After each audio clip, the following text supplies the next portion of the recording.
माननीय योगी जी के निर्देश पर यहाँ पर आए हैं। माननीय योगी जी ने कुंभ को भव्यता और दिव्यता तो प्रदान की है, लेकिन जो इसके सांस्कृतिक चेतना है कि कश्मीर से कन्याकुमारी तक, काम्या से कटक तक भारत एक है और उसकी एकता का प्रतीक ये महाकुंभ है, उसमें सभी आमंत्रित हो। तो कैबिनेट मिनिस्टर एक और एक राज्य मंत्री प्रत्येक राज्य की राजधानी में जाकर हम आमंत्रण दे रहे हैं, आमंत्रित कर रहे हैं। यहाँ के सरकारी तंत्र को, यहाँ की जनता को, धार्मिक व्यक्तियों को, सभी को कि इसमें आप सब आमंत्रित हैं। आप सब जानते हैं कि कुंभ महाकुंभ 12 साल वाला है और ये एक विलक्षण समागम है जिसको पूरा विश्व बड़ी उत्सुकता से देखता है। इतना विशाल समागम, कोई सांस्कृतिक समागम या धार्मिक समागम, ये अनूठा है पूरे विश्व में।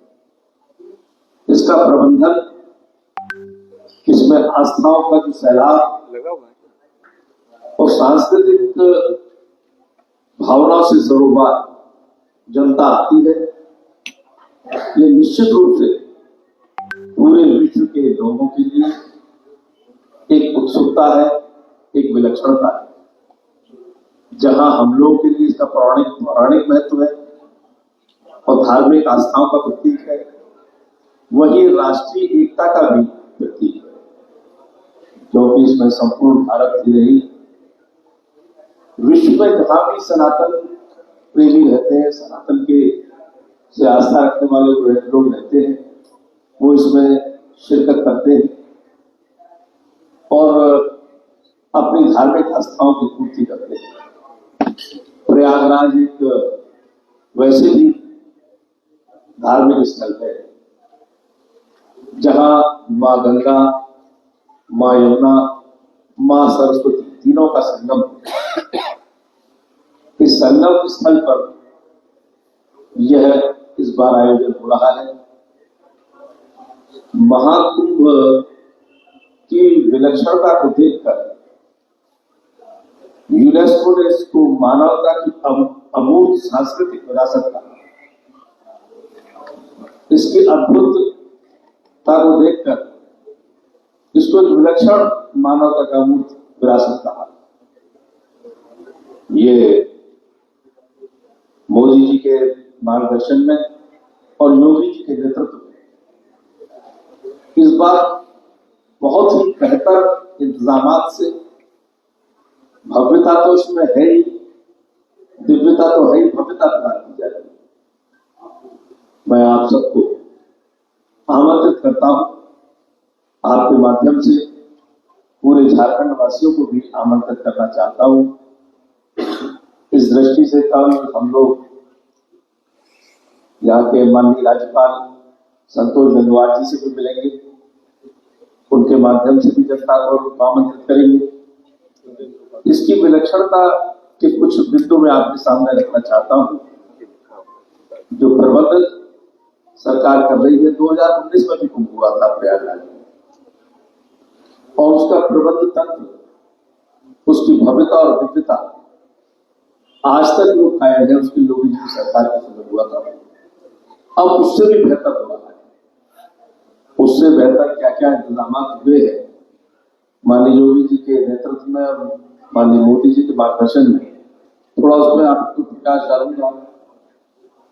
और जो उसकी भव्यता और दिव्य स्वरूप मिल रहा है, ये संभावना है कि इस बार लगभग 45 करोड़ श्रद्धालु, संत, धार्मिक गुरु, धर्म से जुड़े हुए व्यक्तित्व और विश्व से जो भी आस्था रखते हैं सनातन में, वो लोग शिरकत करेंगे। इनके इंतजाम के लिए जहां स्वच्छता पर विशेष ध्यान दिया है। पिछली बार भी जो कुंभ हुआ प्रयाग में, स्वच्छता के हिसाब से बेमिसाल था और उससे माननीय मोदी जी जब आए इतने प्रभावित हुए थे कि आप सबको मालूम होगा कि सफाई कर्मियों के उन्होंने चरण धोए थे, जो उनकी सेवा रही इस काम में, और जितने खूबसूरती से और विलक्षणता से उन्होंने इसको किया था, तो उनका अभिनंदन उन्होंने स्वरूप से किया था। इस बार भी क्लीन कुंभ और ग्रीन कुंभ, ये उद्देश्य लेकर हमारी सरकार चल रही है। सिंगल यूज प्लास्टिक मुक्त महाकुंभ का संकल्प लिया गया है। स्वच्छता पर 4 लाख बच्चों को घर घर भेजकर इसके लिए जागरण कराया गया।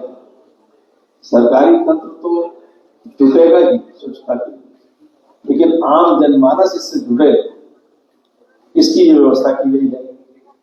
और ग्रीन कुंभ के लिए लगभग 3 लाख पौधों का रोपण किया गया है यहाँ पर, जिससे कि वहां पर पर्यावरण भी शुद्ध हो और हरियाली भी। दूसरा विषय आता है स्वास्थ्य, क्योंकि जितने भी लोग, इतना बड़ा समागम होगा, सारी बीमारी व्यक्ति के साथ लगी होती है। ईश्वर से जो प्रार्थना है कि ऐसा कोई बीमार ना पड़े, लेकिन इंतजाम होने चाहिए और उसको देखते हुए विशेषज्ञ चिकित्सकों के बड़े पैमाने पर वहां तैनात किया जा रहा है। परेड ग्राउंड है वहां पर, उस पर 100 बेड का अस्पताल बनाया गया है। 20 बेड के 2 और 8 बेड के छोटे अस्पताल भी तैयार किए गए। 10-10 बेड के 2 आईसीयू, आर्मी से भी मदद ली गई है, आर्मी हॉस्पिटल भी बनाए गए हैं। इन अस्पतालों में 24 घंटे डॉक्टर्स की तैनाती होगी। डॉक्टर्स भी होंगे, पैरामेडिकल कर्मचारी भी होंगे, महिला कर्मचारी भी होंगी, बच्चा जच्चा वार्ड भी अलग होगा, तो बाई द वे कोई डिलीवरी हो तो उसको भी पूरी सुविधा मिल सके, यह सोचा गया है स्वास्थ्य की दृष्टि से। पहली बार महाकुंभ को डिजिटल बनाया जा रहा है। डिजिटल का मतलब कि महाकुंभ की वेबसाइट, ऐप, 11 भाषाओं में एआई चैटबॉट, लोगो, वाहनों के लिए QR आधारित पास होंगे। बहुभाषाई डिजिटल खोया पाया केंद्र होगा। स्वच्छता एवं टेंटों की ICT निगरानी होगी। भूमि और सुविधा आवंटन के लिए सॉफ्टवेयर का इस्तेमाल हुआ है। स्वचालित राशन आपूर्ति प्रणाली, ड्रोन आधारित निगरानी, आपदा प्रबंधन के लिए 530 परियोजनाओं की निगरानी। इस तरह से इसको डिजिटल सेवाएं भी दी गई है, इसको डिजिटलाइज करने के लिए। इसके साथ ही स्मार्ट पार्किंग की व्यवस्था की, क्योंकि हजारों लाखों की संख्या में वाहन आएंगे,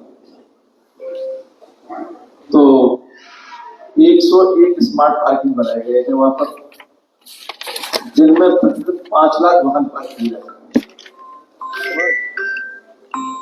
इसका क्षेत्रफल 1867.04 हेक्टेयर में ये पार्किंग स्थल होगा। 2019 में 1103.29 हेक्टेयर था, इस बार इसको बढ़ाकर 1867, लगभग 1.5 गुना। 44 घाटों पर पुष्प शाही स्नान होते हैं, मौके जो अवसर होते हैं विशेष उनके स्नान होते हैं। पेट्रोल पंप के पास अब तक 35 घाट थे प्रयागराज में, 9 नए घाट का निर्माण किया है योगी जी की सरकार ने, जिससे सहूलियत हो श्रद्धालुओं को स्नान में, और जैसे मुंबई में मरीन ड्राइव है उसी तर्ज पर 15.25 किलोमीटर के क्षेत्र में एक संगम से नाग वासुकी मंदिर और सूरदास शतनाग से करजन ब्रिज के समीप महावीरपुरी तक रिवर फ्रंट बनाया गया है। बहुत खूबसूरत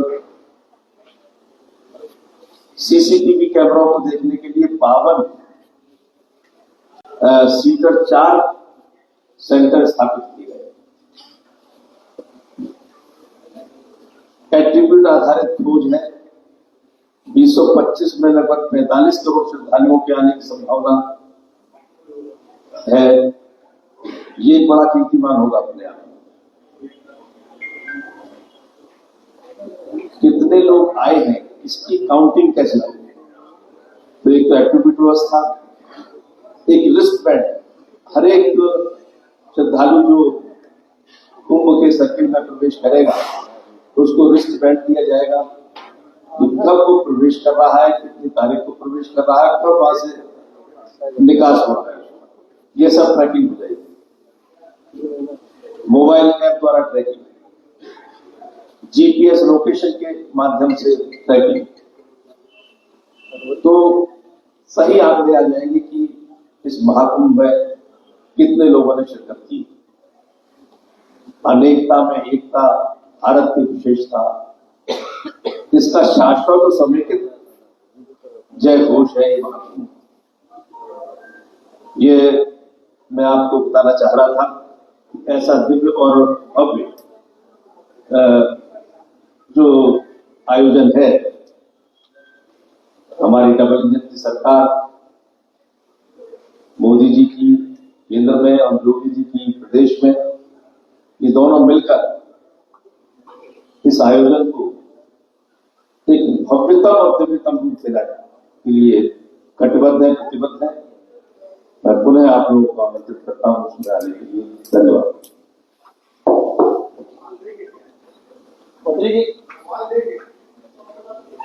हाँ बिल्कुल। ये कोई झारखंड के लोगों को जाने के लिए कोई विशेष आप लोगों ने व्यवस्था? नमस्कार, मैं नीला सिंह नक्षत्रपुर से। मैं पूछ रहा हूँ कि झारखंड के लोग जो जाने के लिए इच्छुक हैं कुंभ के तीर्थ है, तो उन लोगों के लिए कुछ विशेष व्यवस्था है क्या, जिससे कि उन्हें सहूलियत हो और उन्हें बहुत ज्यादा परेशानी हो? रेलवे की व्यवस्था है इसमें।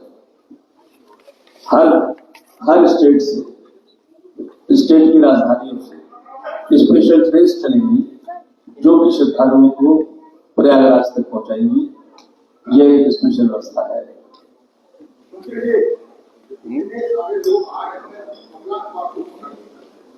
माइक दे दीजिए। आवाज आ रही? मैं बंगला का बात करना। मेरा समझ ये है कि इतनी बड़ी संख्या में लोग आ रहे हैं, तो कोई ऐसी व्यवस्था क्यों नहीं करते हैं कि जो लोग आ रहे हैं उनका हेल्थ चेकअप उनको इलाज घुसने से पहले कर लिया जाए। क्या करना पहले? हेल्थ चेकअप, स्वास्थ्य की परिभाषा।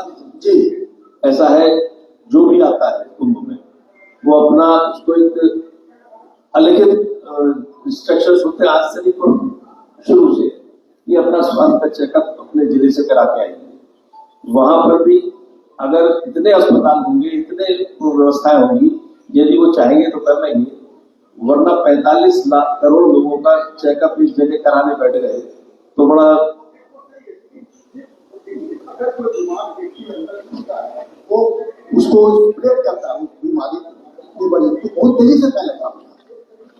देखिए, कुछ ईश्वर की कृपा है इस आयोजन पर और सुव्यवस्थाओं की, इंतजामात की सहयोग। आज तक ऐसा नहीं हुआ कि महाकुंभ में, और वो सब प्रिकॉशंस लिए जाते हैं जो कि कोई महामारी न फैल सके।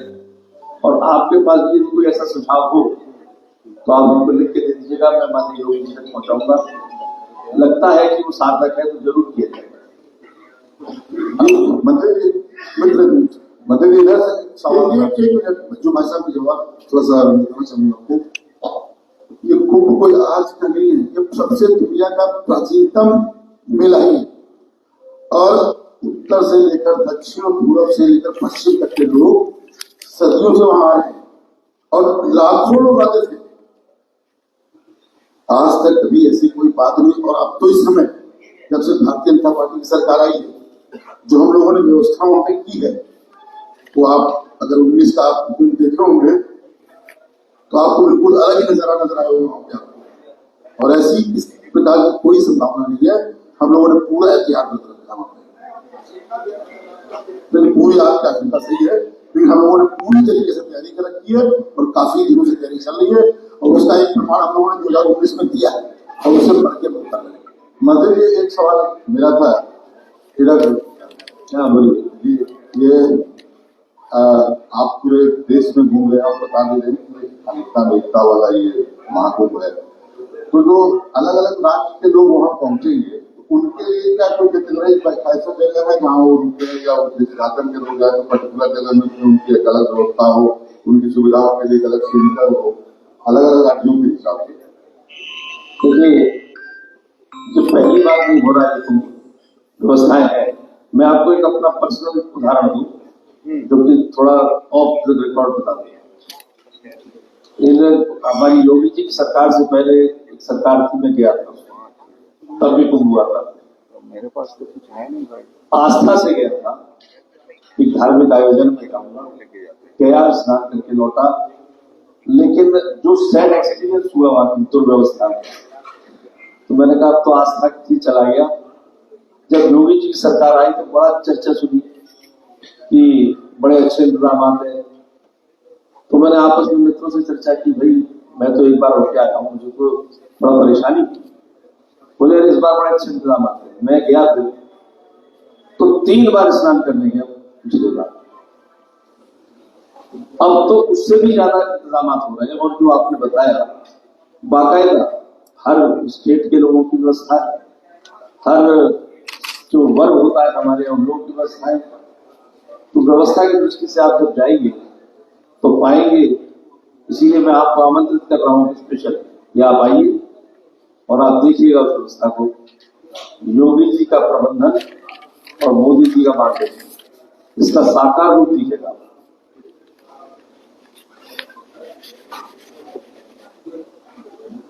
जी धन्यवाद।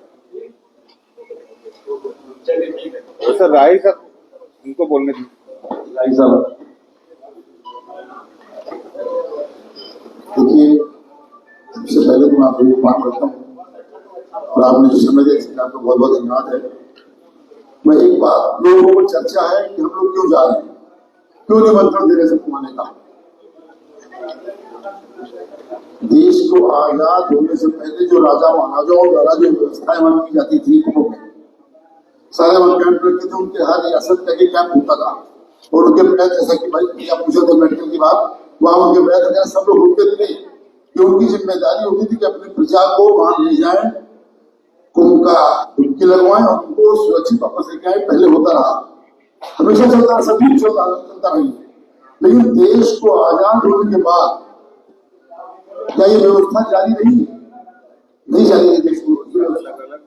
किसी ने ध्यान ही नहीं दिया कि हमारे सनातन धर्म में जो सबसे दुनिया का सबसे बड़ा पर्व, सबसे बड़ा मेला, उस पर किसी ने ध्यान नहीं दिया और लोगों ने उसको जाना बंद किया। जैसा कि घटना भी आदरणीय मंत्री जी ने बताया आपको कि किस तरीके से उनको वहां पे महसूस हुआ।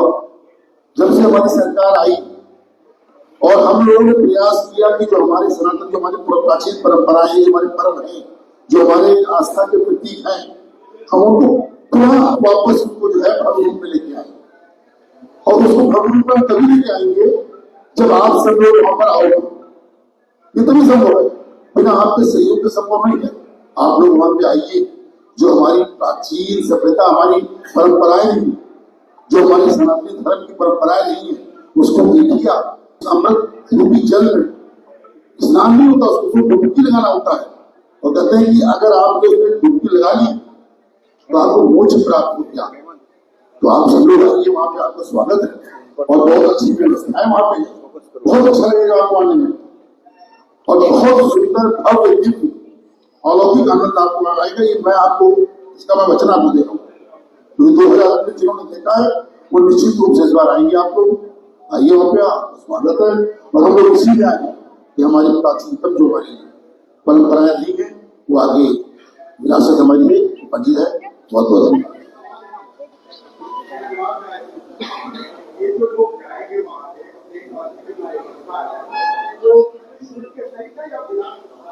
किसी भी प्रकार का जो अपना रहना चाहते हैं अपने पर्सनल उस पर रह सकते हैं, कोई समस्या नहीं है। लेकिन हर तरीके की वहाँ व्यवस्थाएं हैं, भोजन की व्यवस्थाएं यहाँ से नहीं प्राचीन काल से चल रहा है। लंगर वो चलते रहते हैं, आप कहीं भी भोजन कर सकते हैं, लंगर वो चलते रहते हैं, वहाँ खाने के लिए कोई समस्या नहीं है। ऐसा है कि जो अपने आप अपना इंतजाम करना चाहते हैं वो अपने आप करेंगे। सुनो ना, वो लेकिन बाद 24 घंटे लंगर चलते हैं, बड़े बड़े महात्माओं के, बड़े बड़े अखाड़ों के, और सरकार की व्यवस्था है। इस बार तो राष्ट्रीय स्वयंसेवक संघ भी व्यवस्था कर रही है कि कोई भूखा रह न जाए।